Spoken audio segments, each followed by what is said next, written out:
All right, ready mix drivers out there. Would you back down here? Would you back down? It looks worse from the bottom.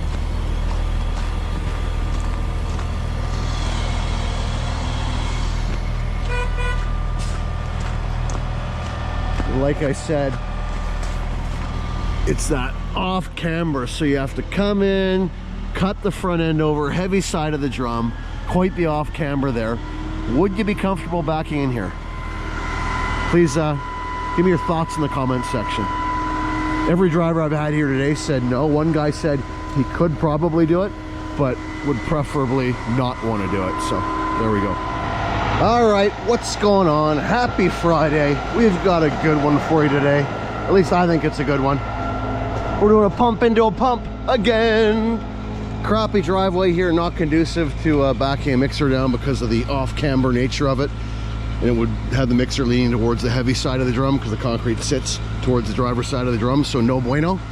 So we got the 38 meter down here, bottom of the hill. We're gonna stretch out. I'll show you what we're pouring in a little bit here. And then we got a little 24 meter up top. Gonna swing under the wire. Those lower wires are communications. The top wire there, the single wire, is a 220 volt supply wire for the home. So our rule on that top wire is 1 meter or 3.3 feet, and the bottom ones, no touch. So yeah, we're gonna stretch them out. He'll probably put on 1 or 2 hoses to feed into my hopper, and I'll stretch out the rest of the way, and we'll reach it all. It was really our only option here. It's a little bit soupy in here. We didn't want to pull a pump down in this area. A big pump from up top. We've got wires to deal with, and we wouldn't reach anyhow. So this will make it, it'll make it an easy day. It'll all make sense. Once we're set up here, I'll do a little walk around and explain the madness behind our logic here. So we'll check back in a little bit with you. All right, so Big Sid is gonna spin that boom around. It's coming off the driver's side, unfortunately. Just our luck. Unfold the second stage, swing them under those communications wires together, and then bring out the third section, the Z folding section.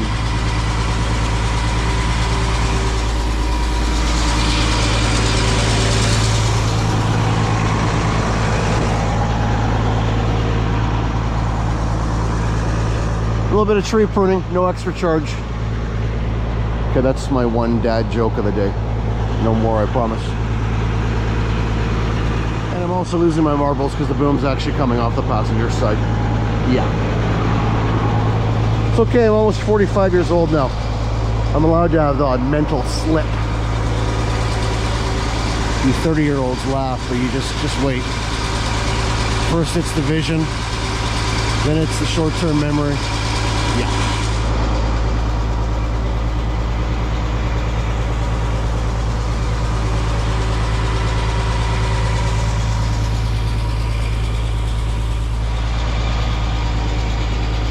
Sid's opting for a different technique than what I would have done. Whatever, as long as he gets it there and we're safe distance from the wires, which we are.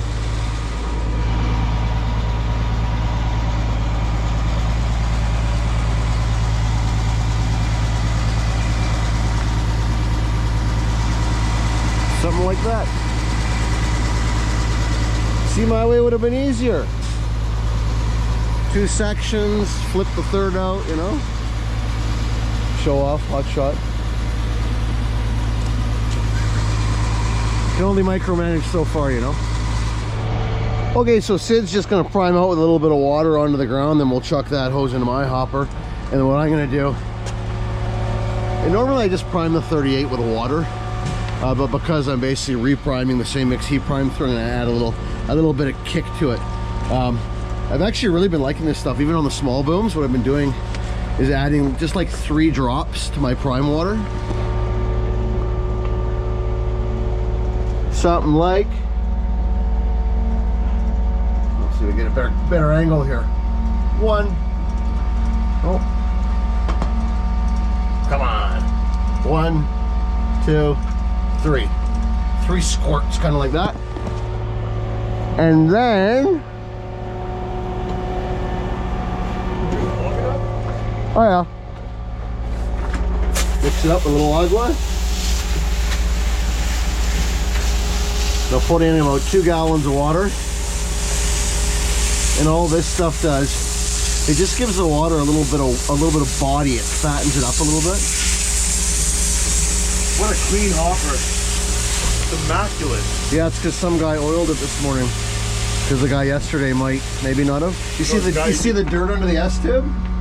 The guy yesterday That'll be a quick washout for the operator today. No, the guy yesterday oiled it too. Did he? Out, yeah. I bet he didn't use dirt though. Yeah, we'll load this up a little bit. Just a little bit of water, and then we prime. Let the concrete push that up into the cylinders. But yeah, just like one, two, three little drops, and it really helps out actually. I don't get that segregated gush coming out of the hose at the start. This stuff kind of keeps the concrete together a little bit better. So, hey, you want to use some fancy primer on your pump? Water. Just water. Put it in. Yeah, we'll put her in.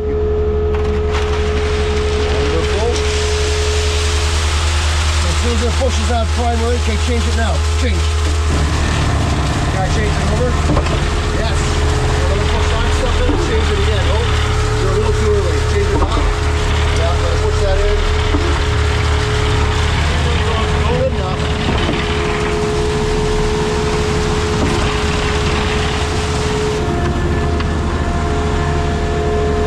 Not the ideal execution. I don't think the pump was stroking fast enough, but you get the idea.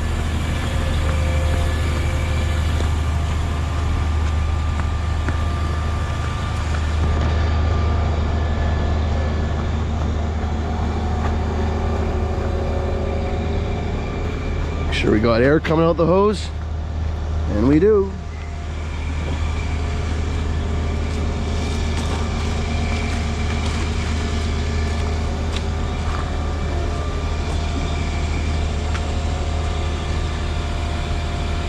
Comes.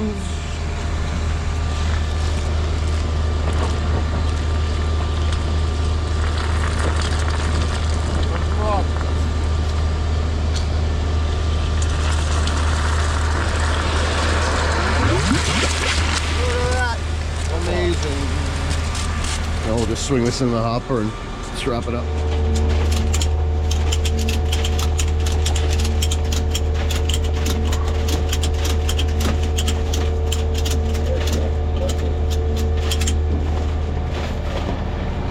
Going nowhere. I think I would have almost gone the opposite way. Yeah. Well, whatever. Okay. Yeah, it's not gonna move. Okay, fill me up. Hold on.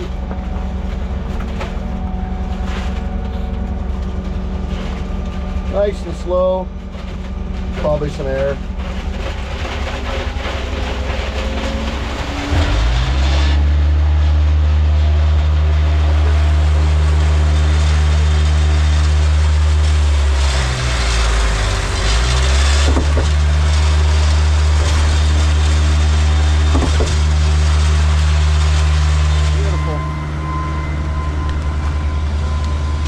I think it's gonna work.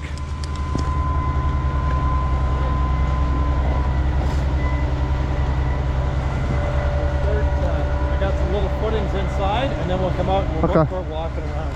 I'll just prime a little splash out here, and away we go.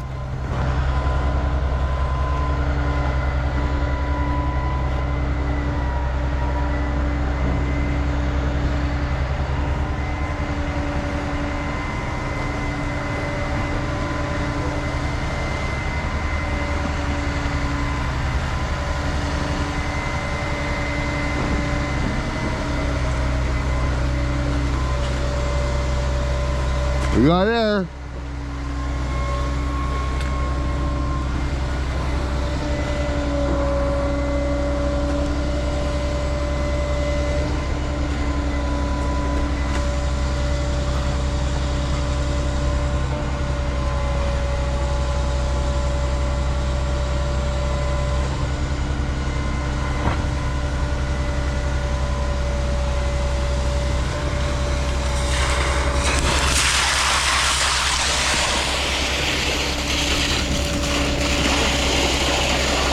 We're good.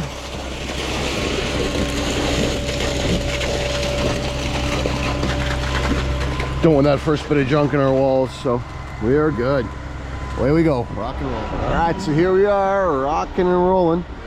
So it's another monolithic pour, so they'll pour the footings, Excuse me, I put the camera in my mouth for one moment. Something like, there we go.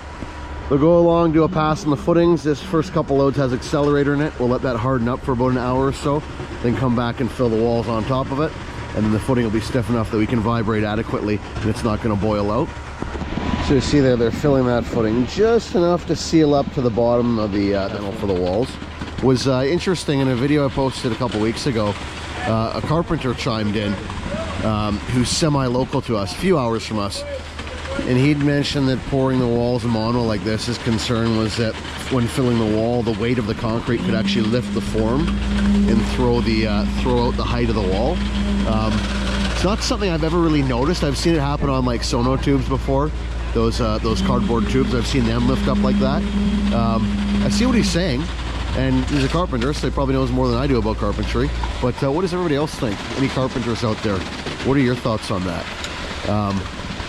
We've never really seen it, or at least heard any major complaints about it, so I don't know. I could see how it could happen to an extent, but yeah, please chime in. Let me know your thoughts and experiences. Monolithic walls versus footings poured first and then walls poured afterwards. What do you think? All right, so now we're going to drop down and pour the footing on this lower wall, and there's a lower wall that also wraps around the outside of that one, which we just poured. But can we take a minute here and just appreciate the beauty of, I don't know if you can see in the background, the mountains there. Fresh snow on the local mountains. Absolutely gorgeous. It feels like Christmas. All right, first load down. Let's go check in on things. It's hard to believe we were actually planning on line pumping this at one point. The reason being is this nice driveway they built to get the pump in here wasn't so nice up until a few days ago. So we were going to just sit at the top of the driveway. But they put all this fill in, compacted it down, really nice. And we should, knock on wood, fingers crossed, have no problem backing out of here. Oh man, who left the shovel like that? I hate that. You know why? That's why. Gosh dang it. Anyhow, we'll fix that up. Problem solved. Anyhow, so yeah, the setup here. So. Because I'm so close to the foundation, I put extra dunnage down here. Normally I don't like setting an outrigger this close to the foundation. All of our foundations, most all of them have basements, which means they go down 8, 10, 12 feet. This is all backfill.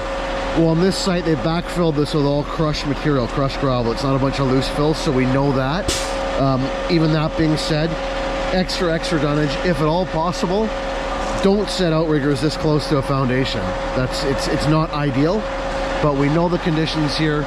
We've been here from start to finish. We know what they put in here for fill, so I'm not concerned about it. And we couldn't really get any further over this way because we got this stuff in the way, and then it messed with our back outriggers, yada yada yada.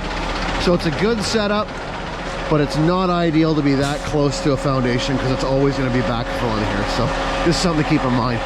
On the back leg here, I'm right on top of a couple big boulders. We're not slewing past that front outrigger anyhow for what we're pouring today.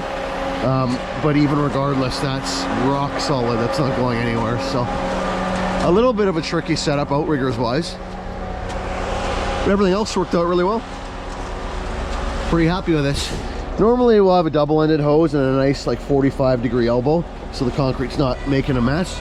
But we didn't have such tools today. They're out on the line pump. Ian's got them out today. So yeah, overall the setup here is working great. I'm pretty happy with it. We were debating about nosing the pump in here and keeping the hopper as such that we could have a mixer on either side, 2 at a time. But a lot of finagling around. This was just easier, quicker. Plenty of clearance from the wires. Like I said, the top one, 3.3 foot clearance. The bottom one, don't touch it. We still stay 1 meter away from the bottom ones anyhow. But those are just communications wires. Those are not high voltage or not power wires even. So it's all good.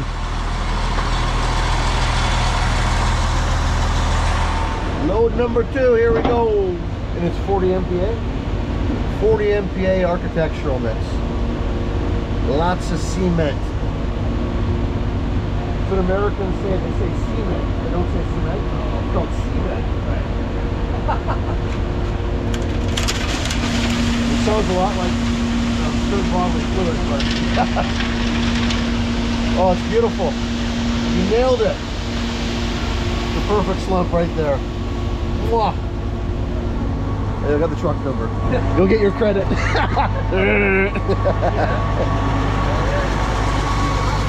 Yeah, so the first load was just a regular mix. This is an architectural mix. It's going to go in those lower walls, and those are all finished tops. So, hence the fancy concrete mix.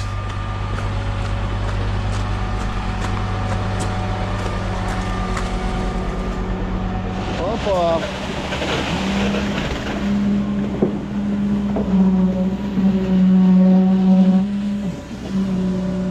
40 MPa doing what 40 MPa does. Ooh, she's a little stiff. We'll give that a drink now that the footings are done. Little tight. Little tight. Tightened up, the kind of stuff you do not want to sit with, or not want to have sitting in the pump. So, touch on that in a minute. He Here. does want an edge. So we won't run him out. When he gets down to like a meter, if the next truck's not here, let's juice his slump up, and then we'll just nurse it till the next guy gets here. Because this stuff is cooking.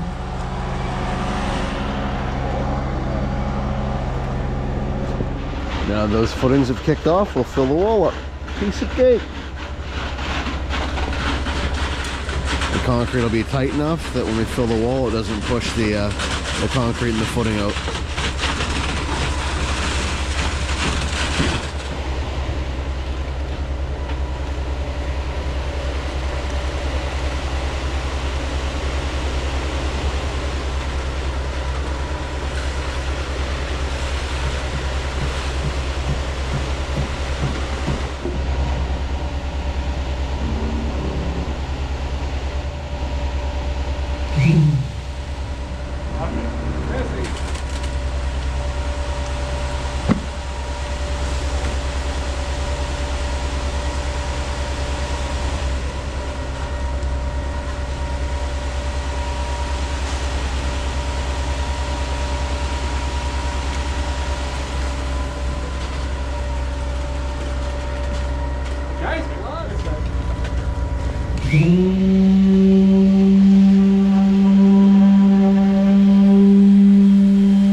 So Sid and I traded out for a load. Back here where all the action is. Come on, me just playing around with the volume here a little bit. Making a mess of things. Using the little handheld for this one now that we got our boom all laid out and there's no adjustments required.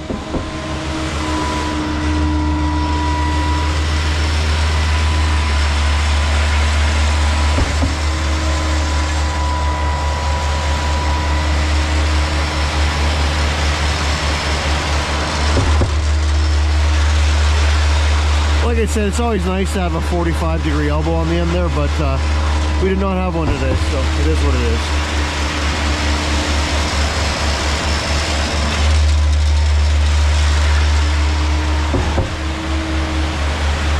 I love that these line pump remotes now have a volume indicator. It's got the little graphic there. Really handy.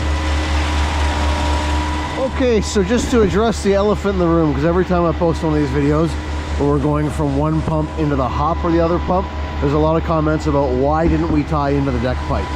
Well, we didn't tie into the deck pipe because we were only doing 4 loads of concrete here. We're using a pretty heavy accelerator in the mix. We're in an area where it's not uncommon to experience delays in service. So by not tying in the deck pipe, we've left our options open that if we have a delay, we can spin this boom back around, recirculate. We can take that boom back around to his hopper and recirculate, and we're not stuck. It's like a sitting duck with hot concrete in both pumps while we're waiting for the next truck to show up. So that's why we do it. We will tie into the deck pipe if we're doing a big pour and you know we're trying to get rid of 80, 90 meters an hour. At that pace, it's tough to keep the hopper full without making a big mess. Also at that pace, there is considerable fuel and wear and tear savings to be had by not stroking away on both pumps. So that is why in the majority of the videos I've posted on these residential jobs, we go boom pump into hopper through the second pump. It just leaves more options open for mitigating worst case scenarios. So there you go, there you have it. Agree, disagree, let me know what you think. It always seems to be about a 50-50 on this one, but this is what we do and it works best for us. So, and I will occasionally let the hopper run a little bit lower and I'll grab my hose and I'll clean it up throughout the day. So at the end of the day, it's an easy peasy piece of cake washout anyways. So we've got the Scotch-Brite for the dirty contacts. Sure, that's why the batteries, I don't think they're dying. I think it's just this contacts are bunged up because every time you bump the remote, the battery cuts out. The Achilles heel of the HPC remote, contacts on the battery and the 4 pins inside the remote. It's a little bit of corrosion, it'll do funny things. The red light on your battery for low battery warning will flash way earlier than it should, or if you just lightly bump the remote, the power will cut out completely. Little Scotch-Brite action. Scotch-Brite, steel wool, even a piece of paper or cardboard just wiping on the tips of the contacts and the remote helps too. Doesn't take much. Okay, waiting 10 minutes now. You know what I'm gonna do? I will give you 3 or 4 strokes from this pump into that pump and then you take 3 or 4 strokes. Yeah, we'll do that. We ran the last truck dry and then our next one's still another 10-15 away. This stuff is a way looser slump, so we're not too concerned about holding the mixer at the pump. So when Sid's down and in position, oh, concrete? Hey, there we go. I'll take a couple strokes now anyhow. Look what just showed up.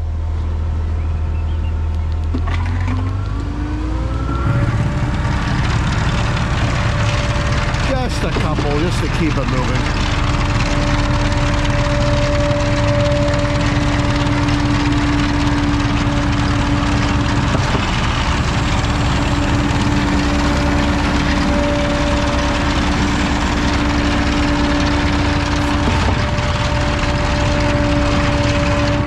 That's good. And now Sid will take a few strokes and it doesn't really matter. It's kind of all for naught now the mixer's here, but at least I can pump the hopper down. It gives me a chance to rinse my sides in or whatever I gotta do. Make for an easy washout. All right, it's time to play that game. Will we have enough concrete? We got 9 meters here because that's the most that they'll bring up in the area we're at because all the hills, and it looks like we need about 10. So hopefully between the 2 pump systems, there's that missing meter. But I think we're gonna run short here, but we'll pump this right down, we're gonna pump it right out and see where we get here. So we're just gonna start this last load right now. She did stiffen up a good bit there while we were waiting around. 40 MPa with accelerator. She don't mess around.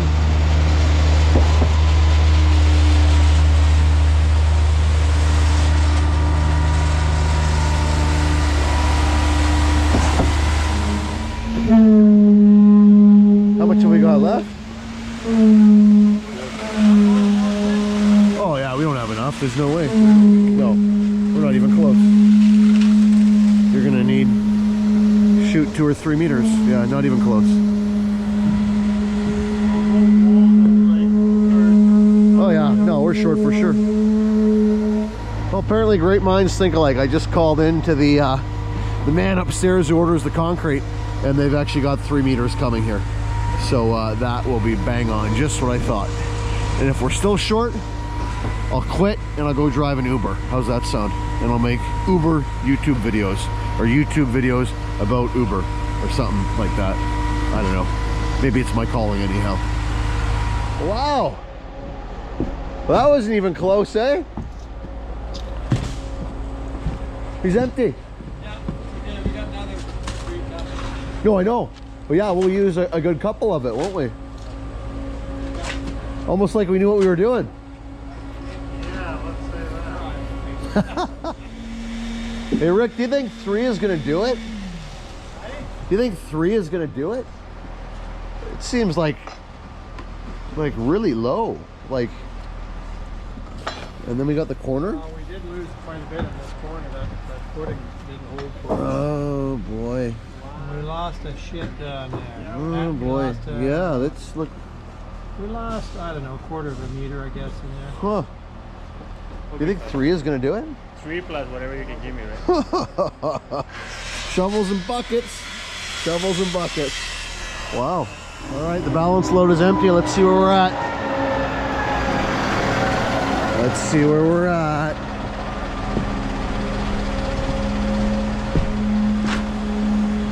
Okay, mixer. Mixer is empty. Your hopper is full. My hopper is full. About 13 feet, Monolithic pumping. 14. No way. Ah, you know what? With 2 pumps. No, you're close. It's gonna be like skin of the teeth. Wow. Believe in magic. I honestly think, see all the stuff on the ground that bubbled out? That might be going back. Yeah. It'll be close. Yeah, Is he empty? he's empty. I think it's so. You got 2 hoppers that are full. It'll be really close. Let's just pump them out and we'll figure it out. Okay. I will pump your hopper down until you're about to suck air.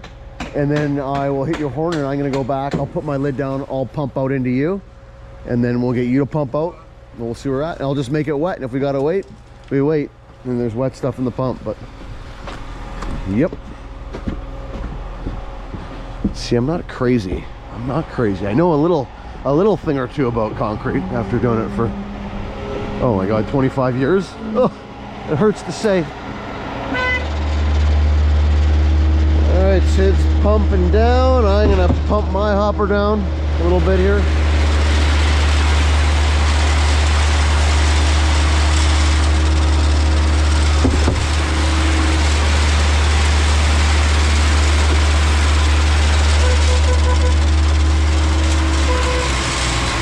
Before I pump out into him, I'm gonna go back and wet my hopper down. I'm gonna blow some nice wet stuff through the boom, and if we're still short, it's gonna suck. We'll have nice wet concrete in both pumps, but we're not gonna be recirculating or anything. We'll be waiting for concrete, but we'll deal with that if that better. I wet this down a bit. No retarder because this is gonna end up in the wall. These are finished walls, so there we go. There's the right lever.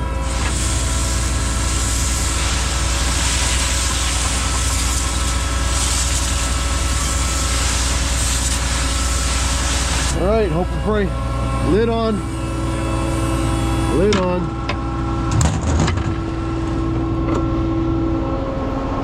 Remember my last video, the placing boom one, where I said we'd clean the lid up? We finally did. And we got the lid within a lid back, so. Told you I'd do it, I just didn't get it done that day. Okay, I'll pump out into you. Hey, what? I might need you to pump down a little more even. Because I think I got enough in this hopper and boom that I might overfill his hopper. Yes. Yeah, he's got to pump a bit. Yeah, take a few strokes.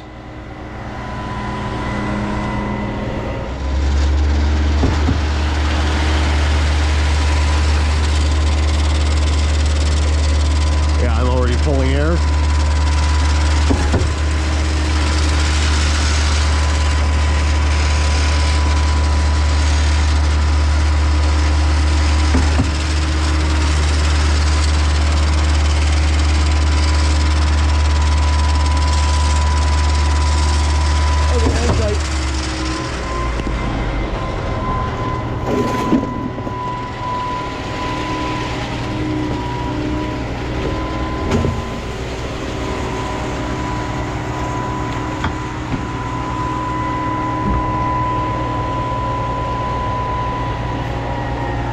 Hey Sid, do they have on this pump that 6-inch blowout cap that we use for the placing boom? Is it actually on the pump? I think I pulled it off the other day to the gauge is broken. Oh, but you actually have a 6-inch cap on here. Yeah. If we're so close to finishing, I might put the 6-inch cap on here, buck off to the 5-inch elbow and blow the boom right into the wall. Like, that's how close it's gonna be. So I might explore that option. We pump down as low as we can. You still got a bunch in the deck pipe and the first couple sections of the boom. If we put our cap right on the elbow, we could get every last bit of concrete out. That's how close this is. Yeah, there's no way to not make a mess here, unfortunately. We're just pushing rocks now, basically.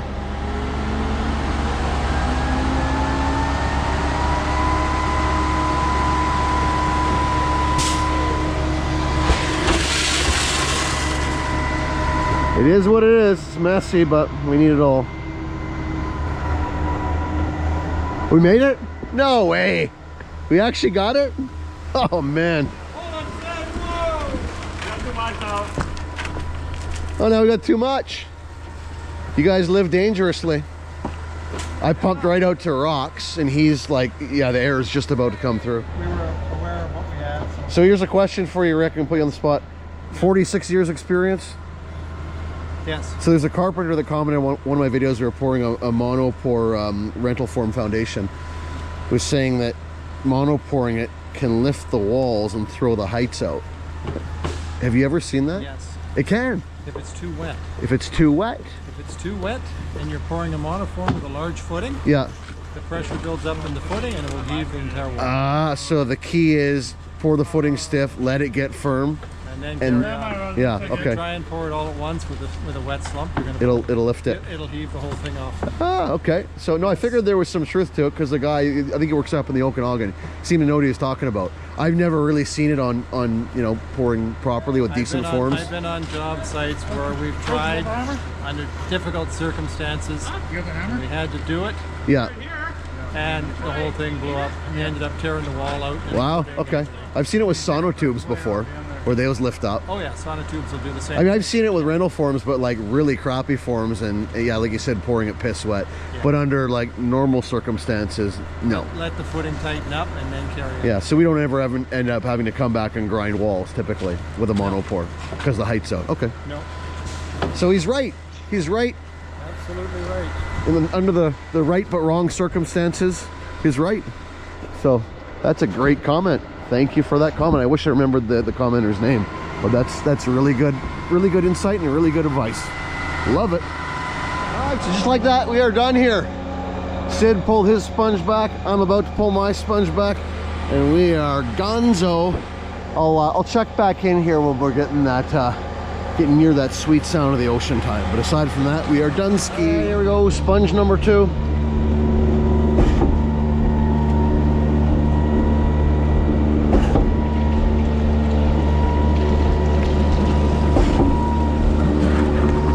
I like to call this one Mr. Softy for obvious reason. The nice soft sponge does a better job of keeping that water and cream from dripping back past it. So even though I put it in there kind of dirty, which left some cream, but we're not too concerned about that. Tell me when it's home. Tell me when it's home.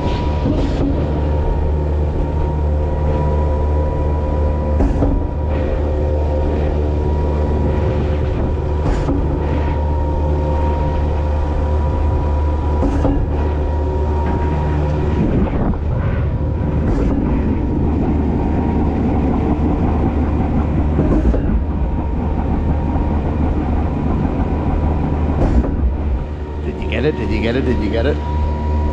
Anyhow, that's done. That's a day's work. Man, oh man, I cannot believe that we were actually going to line pump this. That would have been absolutely terrible. Anyways, it's Friday. I'm going to roll out. Thanks again for watching. And yeah, it was a good day. This is, it's about 1 o'clock right now. So we'll be out of here. We'll be home for dinner. Catch you guys on the next one. Woo! Raj, you ready for an important job? Can you back me out? Sure.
Oh, mountain goat here. There's one option. There's one option I put on a truck besides the automatic transmission. And yeah, it's dirty in here. Diff locks, interaxle and four-way diff locks, side to sides. Makes an amazing difference. Probably the best $2,500 option we ever put on this thing.